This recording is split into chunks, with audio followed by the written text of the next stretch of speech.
Hey, what's up everyone? This is PCJ here, sharing with you my recap on last night's WWE Raw. Decided to do a recap because we did one last week on Friday after the Friday Night SmackDown, because that was the part one of the draft, the WWE draft this year. And so they decided to do it in two parts. And on Monday night, we had the second part. So we had the second half of the draft, which decided the final, location placements of the remaining wrestlers for the most part, because even though they did the draft on SmackDown and Monday Night Raw, at the end they announced that whoever didn't get picked for those draft picks, they are now free agents and they'll just be divvied up and go to whichever show they want to. It basically means you can just pick what show you want to go to. Okay. But let's get to the entire recap and share with you what happened on Raw, and hopefully you share your thoughts and opinions in the comment section, because I'd love to hear a lot of feedback from a lot of people out there on what you think that, how did they do? Are we going in a better direction now? How was the draft experience for you? I mean, they've done drafts before, or Raw shakeups, or mix-ups, or whatever, but they've done this before where they change stars to other brands. They change the title belts to other brands. Sometimes they'll do trades during the draft or the weeks following a mix-up. They'll do trades where a general manager or whoever's in charge of whatever show, they'll do something where they trade off, like, hey, I've got this tag team, I want that single star, how about a trade, that kind of thing. So I don't think we're going to get that, since right now we don't have any quote-unquote authority figures in positions. Like, we don't have a Raw or SmackDown general manager, so who's to say if we're going to get any kind of trades or happenings like that.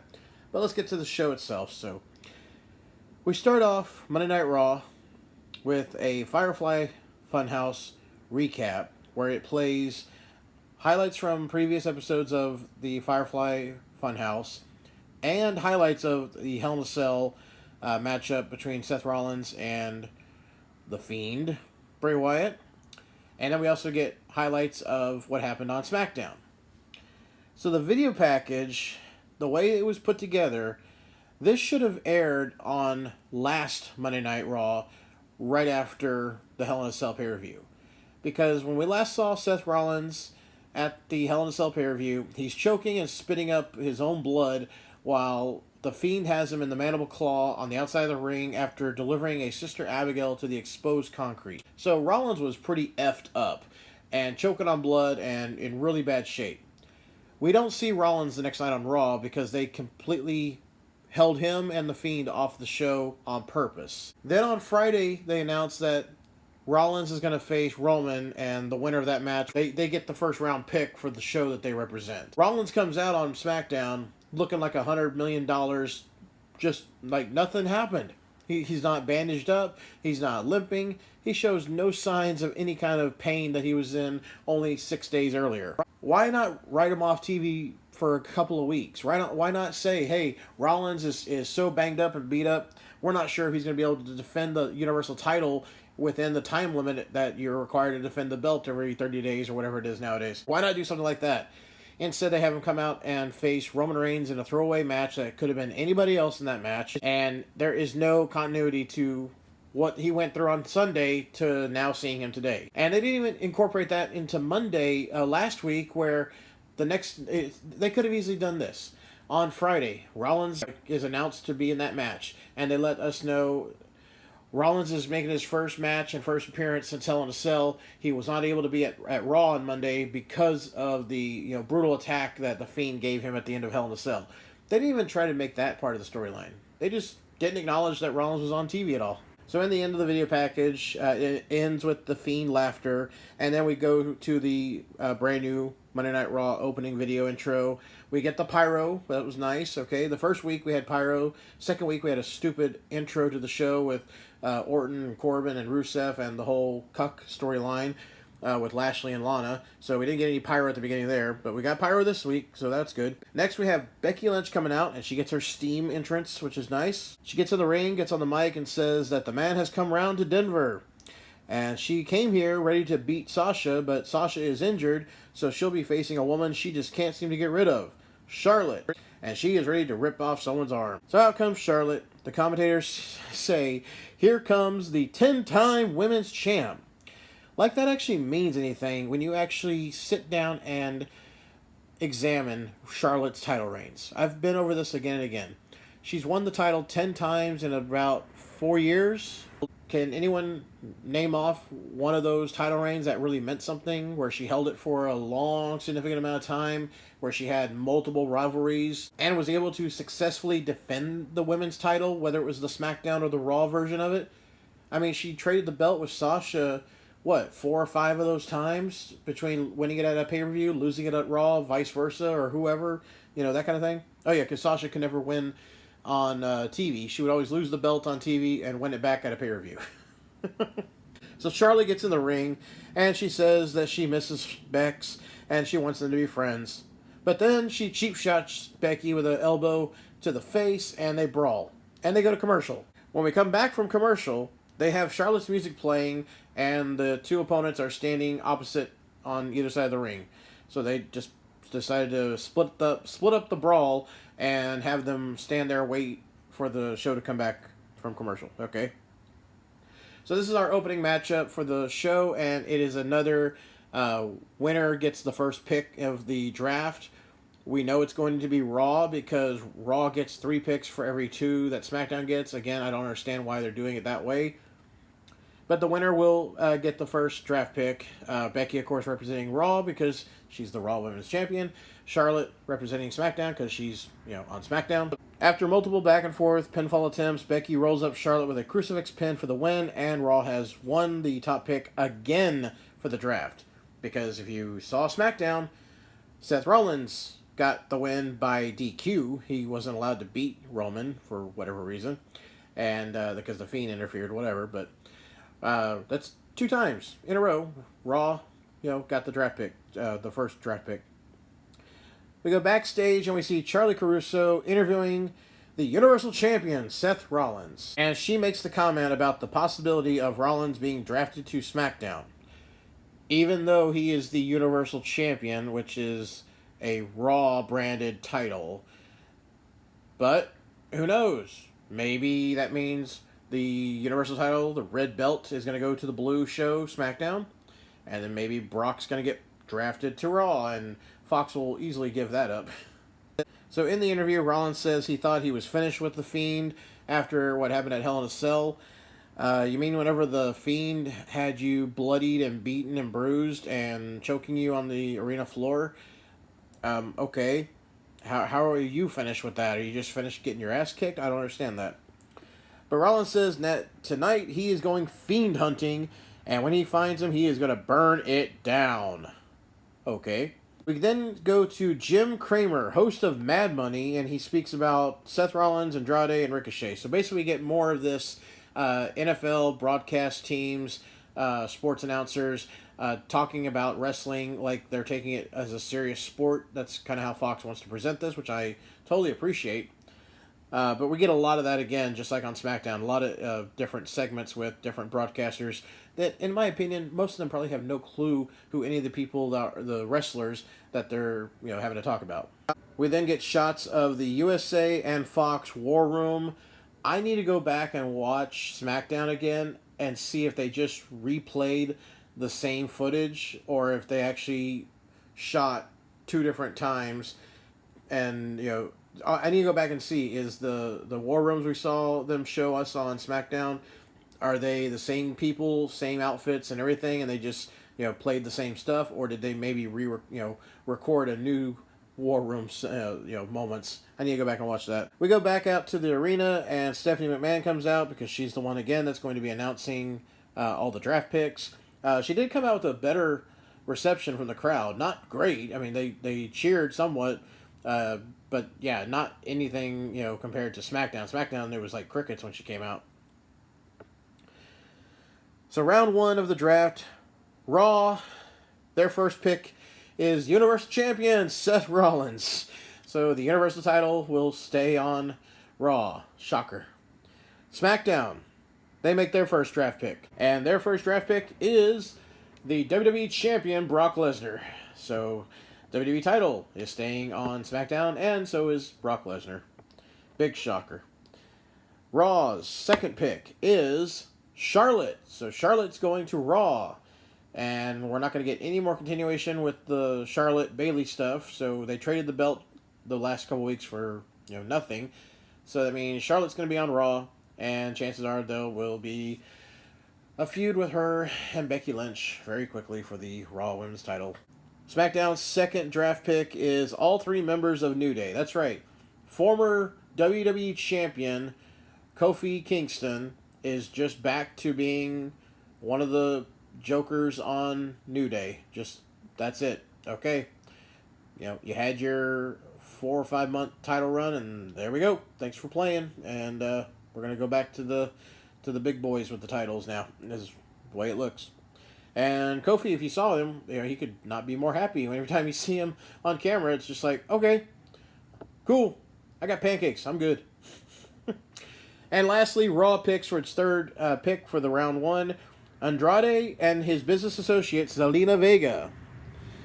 So now they announced whenever they first brought up the rules in the draft about how tag teams could be drafted together, or Fox and USA could choose to only draft one of those people if they wanted to, if they chose to. Kind of like how on SmackDown, Alexa Bliss and Nikki Cross were drafted separately rather than as a team.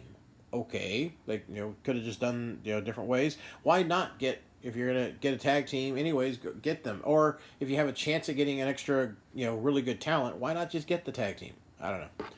But I didn't know that you could draft a quote-unquote business associate along with the wrestler. So, okay, Andrade and Zelina Vega. I mean, obviously they should stay together because, hello, manager and wrestler should be together.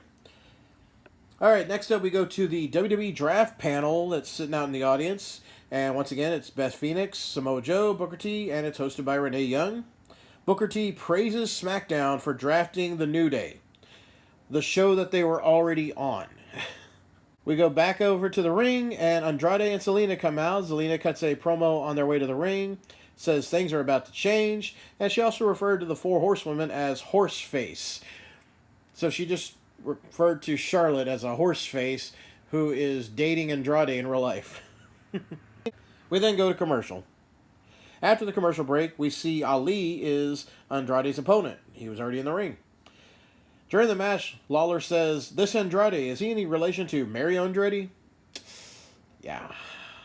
Also during the match, we get a breaking news banner scrolling across the bottom of the screen, and it is reiterating that tonight, Seth Rollins decrees to find and fight The Fiend tonight. So they're really making sure, no matter how good or bad a match is on TV at this moment, stay tuned. Don't leave us, okay? We're going to have The Fiend on here later, okay?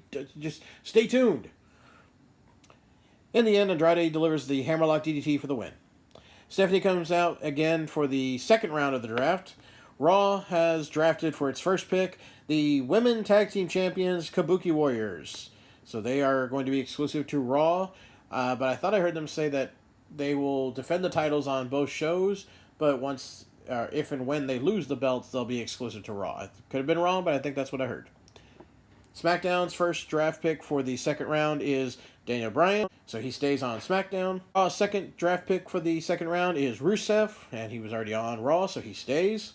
Second round draft pick, second pick, is the SmackDown Women's Champion Bayley. So SmackDown Women's Champion stays on SmackDown. Shocker! And finally, number 3 pick for Raw on the second round is Aleister Black. That was a surprise, and I'm glad. I think he belongs on Raw. Last week we had The Fiend drafted to SmackDown, so we don't have a Fiend or Aleister Black feud in any near future. We go to our next matchup, which is the Raw Tag Team title match.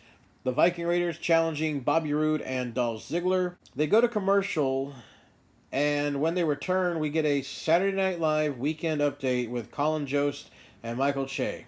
So if you rewind the clock earlier to this year, before WrestleMania, we had those two from Saturday Night Live. They do the weekend update segment. They were on Raw as like Raw host, and then they were going to host WrestleMania. And then they did some shenanigans in the Andre the Giant Battle Royal that Braun Strowman won. And of course there was the big Strowman choking Jost up against the wall, and he was. They gave him a car. That's the Wreckham car that Braun destroyed. Somehow they were able to get everyone from Saturday Night Live to chip in to buy him a car. But we get a little segment with the two of them sitting at the Weekend Update counter, and Jost is trying to say that, oh, now Braun and I are best of friends, and Michael Che just keeps, taking shots at anything that Joust says. We then go back to the tag title match finally. In the end, Rude and Ziggler, they hit a zigzag spinebuster combo to Eric, but he kicks at it too. The Viking Raiders then hit a Viking Experience to Dolph for the pin and win. And we have new Raw Tag Team Champions, the Viking Raiders. They cut a nice promo later on in the backstage area, and it was really cool. I liked it. And, yeah, they've been champions everywhere they've gone. I love how they brought that up. They brought up about being ROH champion, NXT champion, Raw Tag Team champions, New Japan Pro Wrestling champs, so very nice. After the match, the commentators announced that coming up, Natalya and a mystery partner will face the Kabuki Warriors in a non-title tag team match. Back from commercial, we see a NBC SN broadcaster segment where they pick superstars that they would draft on a hockey team. Okay. The ones that they mention are Seth Rollins and New Day. Okay, I don't know why. We then go back out to the ring, and Stephanie does the third round draft picks. First pick for Raw is Cedric Alexander. SmackDown's first round pick, or third round pick, first pick, is the Intercontinental Champion Shinsuke Nakamura. So the IC champ is in the third round of part 2, but he stays on SmackDown. Okay. I mean, that's fitting considering the United States champion was the second pick in the first round on the first part of this draft, and he's still on Raw. AJ Styles. Okay. So the second pick for Raw in the third round is Humberto Carrillo. Who? I don't know. I'm drawing a blank here. I know it's probably a 205 Live wrestler, but who? Second pick for SmackDown in the third round is Ali. Okay. Who just, the announcer said, oh, Ali had a chance to really show himself off today. Yeah, he showed it off in that loss against Andrade, and SmackDown's like, oh, we got to have him. And then finally, Raw's third pick for the third round, Eric Rowan. What? I mean, okay, you can pick a tag team, but you're going to select just Eric Rowan. Why do you not get Luke Harper? Unless there's something else going on with Luke Harper backstage, or they're getting rid of him, or he's leaving. I don't know. But why even have him in the draft as one of your picks if you're not going to get both Harper and Rowan? Just, what? What? Our next matchup is Aleister Black versus Eric Young, who gets the jobber entrance. By the way, what the hell happened to Sanity? We never got to see Nikki Cross be part of that on the main roster. Okay, she's been put into this sidekick coffee stuff with Alexa, and they were tag champs and such. But what the hell happened to Sanity? Like, why did they just bring them to the main roster and then do nothing with them? And Eric Young is just, again, wasted away, just like EC3, just like what they've done with Mike Kanellis, and there's so many other people. It's ridiculous. Why do you have all this talent and then you just, oh, we gotta push Roman and Brock and Rollins? Yes, I love it. Okay, Vince, we get it. You like those guys. You got like 70 other wrestlers, more talented, more experienced, and can put on better shows and storylines and promos. Oh, but I like these guys. I like them. I love them. It's such good shit. That's exactly what Vince will say. Highly recommend everyone go check out John Moxley's podcast interview on Talk is Jericho. Awesome stuff. Very insightful. Alright, so Aleister Black applies the Dark Ritual, which is basically kind of like the Dragon submission the Ultimate Dragon used to do. Forget the actual name. I'm drawing a blank here because my mind's hurting a little bit. Anyways, Eric Young taps out, and Aleister Black is your winner. It was a nice introduction to Aleister Black had he never been on the main roster for the past 6 months. But he has been, and they've been doing this awful storyline with him sitting in a back room saying, come fight me, come knock on my door. It's just, So hopefully they're gonna get away with that and not ever bring it up again. Let's just pretend it didn't happen. They like doing that anyways. They like to pretend things didn't happen. So let's do it. All right, we go to the round 4 draft. Raw's first pick of the round 4 is Buddy Murphy, who's been pretty much MIA ever since Roman beat him up in the locker room for the whole "Who Attacked Roman" storyline. SmackDown's first pick for round 4 is Robert Roode and Ziggler. Second pick for round 4, former 24/7 champion. Oh, he was also U.S. champ and WWE champ, but still, former 24/7 champion, Jinder Mahal. SmackDown's second pick in round 4, also former 24/7 champion and former SmackDown Women's champion, and the first ever Women's Money in the Bank champion, Money in the Bank winner, whatever, Carmella. And last but not least, round 4, number 3 pick for Raw, the 24/7 champion, R-Truth. And they say that means it's going to be exclusive to Raw. Okay, is that Fox saying, we don't want that crap on our show, just keep it on Raw? I think it is. We go backstage and we have the Street Profits doing a hype segment about the whole stuff going on the show, normal stuff. But they're exclusive to Raw now. They were part of the draft on SmackDown Part 1, so they were drafted to Raw, and they're only on Raw now. We go back to the ring. We got Ricochet versus Shelton Benjamin. Now, this could be a freaking phenomenal match. It was not terrible, but knowing how talented both of these guys are, I was like, oh my god, please put this on a TakeOver show or even just an NXT weekly show. Put them both back to NXT, and they could just tear the house down. But it's Raw. They're not going to give us the best match of the night, but then again, I think they did actually, because I don't think that I saw really anything really wow the rest of the night. So Shelton attempts a belly-to-belly suplex to Ricochet off of the top rope, but Ricochet flips and lands on his feet. He then connects with a recoil, aka the Codebreaker, and gets the pin and the win. So Ricochet goes over, but that was still a good match. It was enjoyable. And now, here's where the show comes to a screeching halt. We cut to Lana, who is at some type of spa. She's laying on a massage table. There's candles and rolled up towels all surrounding her in the background. And there's a female masseuse massaging Lana's back and legs. And Lana's laying on the table with just a towel over her back. The masseuse then asks, "Is this enough pressure?" And Lana replies, "No, I like it harder." And then they go straight to commercial. So, what the hell was that? If that's how you cut the little segment. Back from commercial, we see them return to the spa with Lana still laying on the table and the masseuse right there. I just did not understand why the commercial break between this. Did they think, oh, this is going to make sure people stay tuned because we're going to see Lana getting rubbed down, or she's only wearing a towel? Okay. But, so the masseuse says, "I can go deeper if you want." And Lana says, "Yeah, I'd like that." And then the masseuse just walks away off camera. Then we see Lashley wearing just a towel around his waist, coming in. He begins massaging Lana's legs and starts grinning and smiling. Lana looks over her shoulder behind her and sees that it's Lashley touching her now. And she smiles. She says, "You have such a gentle touch. Rusev was never that good." Lashley says, "This is so much fun, but maybe not for Rusev." Lana then says, "How about I turn over now?"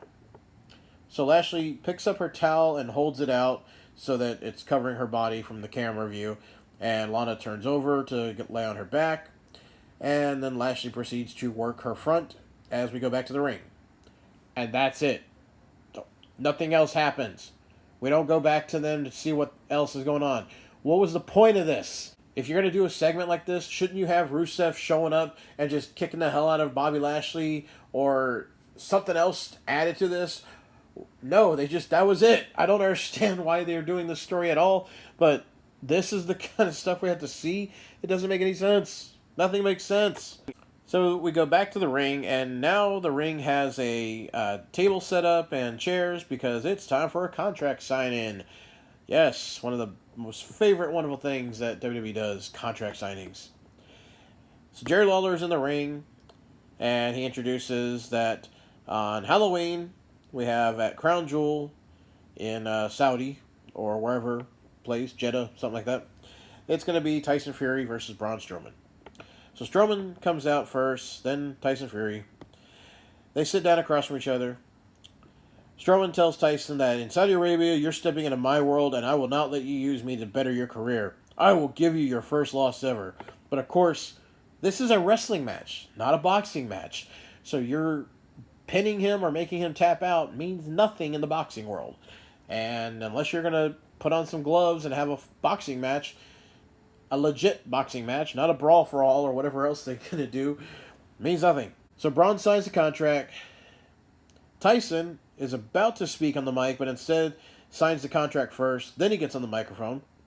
He tells Braun that he's going to knock him out. And then they both stand up, stare at each other across the table. Braun then double hammer punches the table, breaking it in half. Tyson Fury then holds up the pen that they used to sign the contract.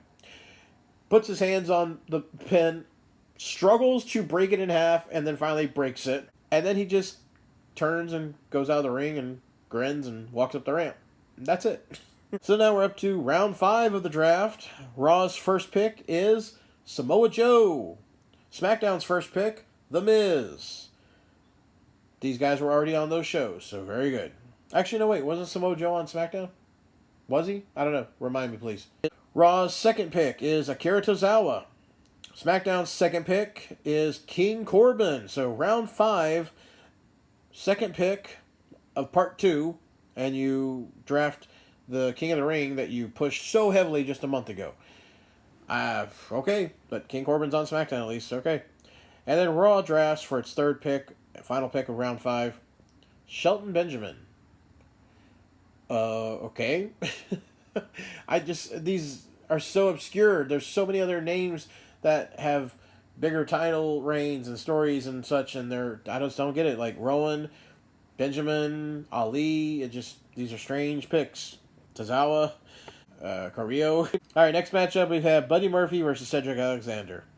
Buddy hit the Murphy's Law for the pin and the win. We then get a breakdown of the matches for Crown Jewel, and we're told that Rollins now has a second match at Crown Jewel. He's still listed as part of the Team Hogan versus Team Flair matchup for that 5-on-5 match, and Ricochet has been added to the Hogan's team. But now, Rollins is going to defend the Universal title at Crown Jewel against The Fiend in a Falls Count Anywhere match. I don't understand this, because Hell in a Cell means there must be a winner, and it ended via, being just canceled by the ref.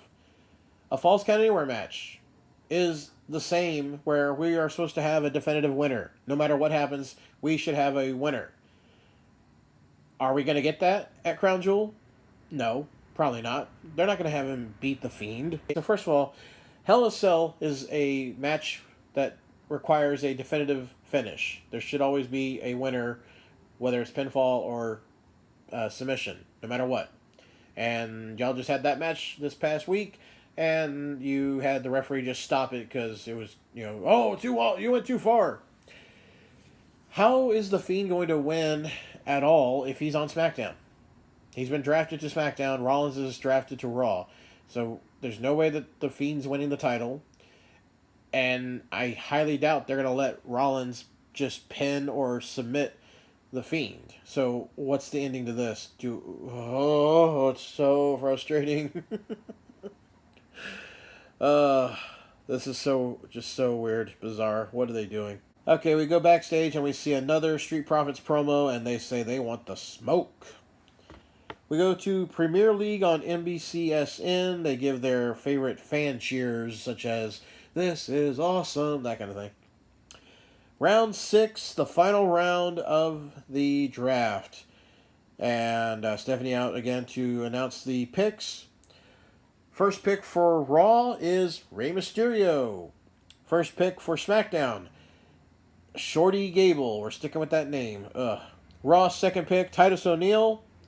SmackDown second pick, Elias. Totally forgot about Elias. They've done so well with pushing him as well. I know he's injured right now because he was part of the King of the Ring, but hopefully when they bring him back, they actually push him because I like Elias. And finally, the third pick for Raw is Liv Morgan. Still anxious to see what they're going to do with her when she comes back, because the last time we saw her, she said, all right, I'm leaving, but when I come back, it's time for a change. You know, she's going to change up her character or something, but all right, let's see what happens. We go back to the draft panel. They talk some more about the picks from tonight. Go to our final match of the night. It is a tag team match, non-title. Women's Tag Team Champions, the Kabuki Warriors, Asuka and Kairi Sane versus Natalya and her mystery partner. So first of all, the Kabuki Warriors come out first. Asuka looks badass. She's been doing the green mist now in her matchups, and she's added to her face makeup. She's got like dripping, it looks like dripping blood, but it's green under her eyes and down under her lower lip, under her chin and whatnot. Looks awesome. It's similar to what she kind of had in Japan when she was wrestling there. So Natalya comes out to the top of the ramp, and she says, I was told to find a partner, and I decided I need someone who pushed me to my limits. And out walks Lacey Evans. Huh? The person she's had like 5 matches against in the last 4 weeks. Lacey Evans, of course, doing horrible sharpshooters. They just had a match at Hell in a Cell. Why? I mean, okay, is Natalya turning heel or is this turning Lacey face? Which is it? So the match seemed like it was going to have Asuka and Kairi using heel tactics at times. It seemed like they were almost about to do something heelish, and then they just weren't ready to pull the trigger on it. So I don't know what they're doing here. I want Asuka and Kairi to have an edge to themselves. They don't have to necessarily be heel, but they should be fighting as hard and strong style. We'll steal a word from Shinsuke Nakamura, but I want to see them not holding back and really laying it into their opponents to where you think, okay, they're not necessarily a heel, they're just badasses that are going to beat the hell out of whoever they fight and really make the faces seem, afraid to challenge for those tag belts because they're in for a fight of their life. So Natalya has the sharpshooter applied to Asuka, but Kairi makes the save with a bulldog out of nowhere. But you can see Asuka waving to Kairi, get in here, help, help. And Kairi hits the bulldog. But in the end, Asuka rolls up Lacey for the win, and they win. It wasn't a title match, but they win the match. So I was relieved for that because I really thought for a moment they're going to have Asuka and Lacey lose a non-title match against Natalya and Lacey Evans. So as soon as the match ends, the bell rings and they're celebrating, it immediately cuts to Firefly Funhouse with Bray. We see Rambling Rabbit saying, Seth is coming. Bray says, it's all safe. Go play. Everything's fine. And from behind, here comes Rollins. He just attacks Bray Wyatt. Bray falls behind the counter where like the puppeteer would hide for Rambling Rabbit. And Rollins is just punching. You don't see him hitting hitting Bray Wyatt. You just see him punching downward to the ground and attacking. Bray stands up, gets frustrated looking at Rollins, goes, why are you doing this to me? So that's when Rollins shoves Bray. He then pauses, thinks to himself, and he says, burn it down. And Rollins turns, faces the counter, lights it on fire, and we see the flames grow as we see cuts of the Fiend flash on the screen. We hear the laughter, and then the show ends. Oh, and last thing I forgot is during the beatdown, while Bray is knocked down on the ground, Rollins is knocking the photos of all the victims from the Fiend that had their eyes crossed out and such, like Kane and Rollins and so forth. So, yeah, that was it. So that was the end of the show, and that was the end of the draft. They did announce it again at the end of all the rounds that any remaining superstars that were not picked on those rounds is now a free agent, and they'll just be divvied up to whichever show. Who knows, we might still get someone else going to NXT, which there's a lot of guys and gals that I think should go back to NXT, or maybe if you've already been on the main roster, you get sent to NXT because you're obviously going to have a better chance at, some better storylines and, just better chance at not getting buried. So one of the more disturbing things and unsettling and just annoying things is, think back 2 years ago, Bray Wyatt won the WWE title, okay? And they didn't do squat with his title run, which is very disappointed in. He's well deserving of the title. I think his character is amazing, and I think his promo skills are great. I wanted him to win the WWE title long time ago when Wyatt family was really strong. But they put him in this horrible storyline gimmick with Orton, who never puts anyone over. Okay, he doesn't care to do it. I don't know why, but anyways, they did a stupid. Yes, stupid. They did a stupid. Oh God, the Bray Wyatt's compound, the House of Horrors match. Yeah, where Bray and Orton fought in a house that they just destroyed.